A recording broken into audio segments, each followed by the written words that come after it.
วัสดีค่ะเปิ้ลนะคะแม่บ้านตุรกีค่ะวันนี้เปิ้ลมากับขนมปังที่เป็น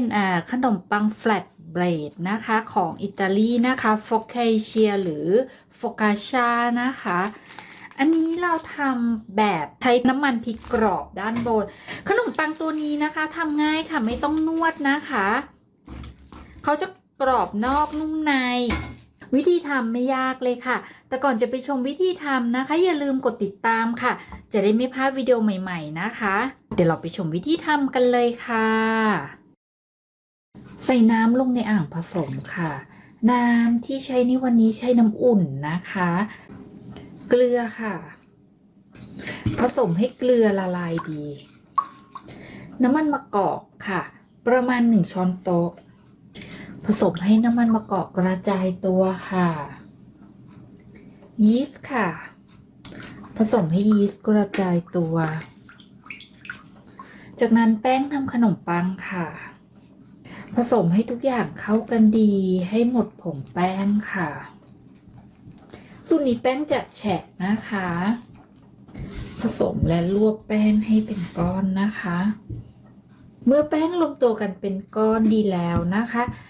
จากนั้นนะคะเราจะปิดฝาค่ะแล้วพักแป้ง20 นาทีค่ะพักแป้งค่ะตอนนี้ก็พักแป้งครบเวลาแล้วนะคะใช้มือค่ะจุ่มน้ำค่ะเมื่อเอามือจุ่มน้ำแล้วนะคะดึงแป้งค่ะดึงสูงๆเลยนะคะแล้วพับค่ะ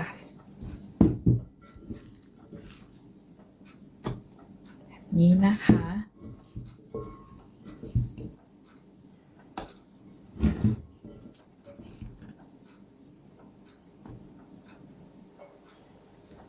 จากนั้นเราจะปิดฝานะคะแล้วพักแป้งค่ะ20 นาทีค่ะ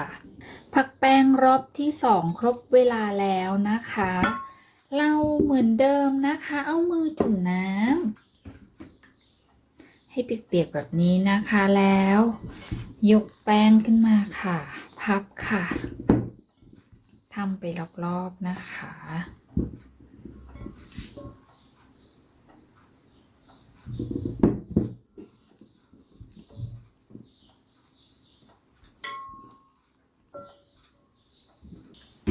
จากนั้นนะคะเราจะปิดฝาค่ะแล้วพักแป้งรอบที่3นะคะ20 นาทีเหมือนเดิมค่ะ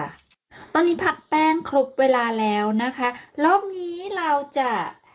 ยกใส่พิมพ์เลยนะคะพิมพ์ที่เราจะใช้ในวันนี้นะคะเป็นพิมพ์สี่เหลี่ยมหรือจะเป็นพิมพ์วงกลมก็ได้ขนาด7 ถึง 8 นิ้วได้หมดเลยนะคะเอามือจุ่มน้ำเหมือนเดิมค่ะรอบนี้นะคะเราจะพับทบเข้าไปด้านล่างนะคะยกค่ะให้สูงๆเลยแล้วพับทบแบบนี้นะคะพับทบม้วนเข้าไปแบบนี้เลยจากนั้นนะคะเมื่อแป้งเป็นสี่เหลี่ยมดีแล้วนะคะเราจะ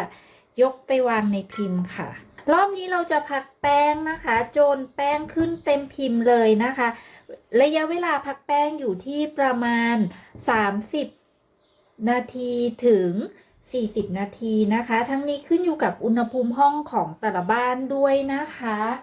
ตอนนี้ก็พักแป้งครบเวลาแล้วนะคะจะเห็นว่าเขาขึ้นมาแล้วก็เบาๆแบบนี้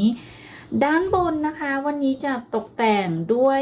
น้ำมันพริกกรอบนะคะใครไม่มีน้ำมันพริกกรอบตกแต่งด้วยน้ำพริกเผาก็อร่อยตักมาทางน้ำมันทางพริกเลยนะคะจากนั้นนะคะใช้มือค่ะทาให้ทั่วๆบางๆแล้วก็จิ้มลงไปค่ะตกแต่งด้วยมะเขือเทศกับพริกสไลด์ค่ะกดเล็กน้อยค่ะให้เขาจมลงไปจากนั้นนะคะเรานำขนมปังเข้าเตาอบได้เลยค่ะอบสุกออกมาแล้วนะคะสีสวยน่าทานมากๆเลยนะคะเราเอาขนมปังออกจากพิมพ์เลยนะคะวางไว้ให้เย็นสนิทเป็นอุณหภูมิห้องก่อนนะคะแล้วค่อยจัดเก็บค่ะนุ่มฟู